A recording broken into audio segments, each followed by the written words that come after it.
നിങ്ങൾ സന്തോഷവാനാണോ? അല്ല അല്ലേ? ഇന്ന് 2025 ഡിസംബർ 21 ഞായറാഴ്ച.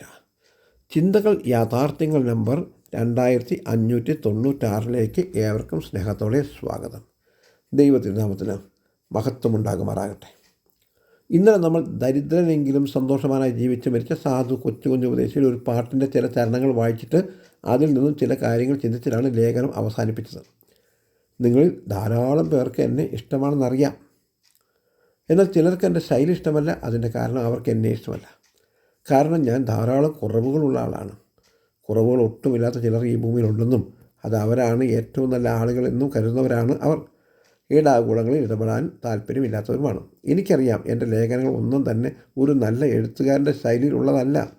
സാഹിത്യവും പ്രാസവും കുത്തിക്കയറ്റി ആർക്കും ഒന്നും മനസ്സിലാക്കാൻ പറ്റാത്ത കടിച്ചാൽ പൊട്ടാത്ത ലേഖനം എഴുതിയിരുന്നെങ്കിൽ അല്പം പൈസ മുടക്കി ആരെ കൊണ്ടെങ്കിലും അവാർഡുകളൊക്കെ തരപ്പെടുത്താൻ കഴിഞ്ഞിരുന്നു എങ്കിൽ മറ്റുള്ളവരുടെ കൂടെ നിങ്ങളും എന്നെ ആദരിച്ചേനെ. യോഹന്നാൻ എഴുതിയ സുവിശേഷം 1:10 യേശുക്രിസ്തു ലോകത്തിൽ ഉണ്ടായിരുന്നു, ലോകം യേശുക്രിസ്തു മുഖാന്തരം ഉളവായി, ലോകമോ യേശുക്രിസ്തുവിനെ അറിഞ്ഞില്ല എന്ന് ഞാൻ വായിച്ചിട്ടുണ്ട്. നിങ്ങൾ വായിച്ചിട്ടുണ്ടോ? യേശുക്രിസ്തു മുഖാന്തരം ലോകം മുഴുവൻ ഉണ്ടായിട്ടും യോഹന്നാൻ തൻ്റെ സുവിശേഷം 1:11 പറയുന്നു, യേശുക്രിസ്തു സ്വന്തത്തിലേക്ക് വന്നു, സ്വന്തമായവരോ യേശുക്രിസ്തുവിനെ കൈക്കൊണ്ടില്ല എന്ന്. അതിൻ്റെ അർത്ഥം എന്താ? ഈ ലോകത്തിലുള്ളവർ നോക്കിയപ്പോൾ യേശുക്രിസ്തു ആളത്ര പോരാ. കുരുട്ട് ബുദ്ധിയും കുറുക്ക് വഴിയും കുശുമ്പും അസൂയയും ഒന്നും ഇല്ലാത്ത സാധാ നടക്കുന്ന ആൾ. രാജാവാണ് എന്ന് സ്വർഗീയ പ്രഖ്യാപനം ഉണ്ടായിട്ടും ഭരണം അട്ടിമറിക്കാൻ, ആർമിയെ അട്ടിമറിക്കാനുള്ള തന്ത്രങ്ങളൊന്നും കാണുന്നില്ല.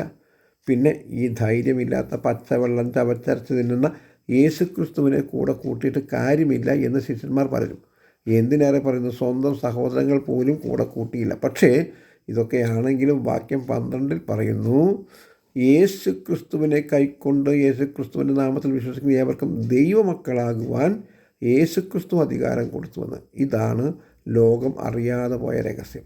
ഇനി നമുക്ക് കൊരിന്ത്യർക്ക് എഴുതി കിട്ടിയില്ലേ 1 ലേഖനം 2:7-8 വാക്യങ്ങൾ വായിക്കാം. ദൈവം ലോക സൃഷ്ടിക്ക് മുമ്പേ നമ്മുടെ ദേശത്തിനായി മുൻനിയമിച്ചതും മറഞ്ഞിരുന്നതുമായ ദൈവത്തിൻ്റെ ജ്ഞാനമത്രയും മർമ്മമായി ഞങ്ങൾ പ്രസ്താവിക്കുന്നു. അത് ഈ ലോകത്തിൻ്റെ പ്രഭുക്കന്മാരാരും അറിഞ്ഞില്ല. അറിഞ്ഞിരുന്നു എങ്കിൽ അവൻ തേജസ്സിൻ്റെ കർത്താവിനെ ക്രൂശിക്കുകയില്ലായിരുന്നു എന്നല്ലേ.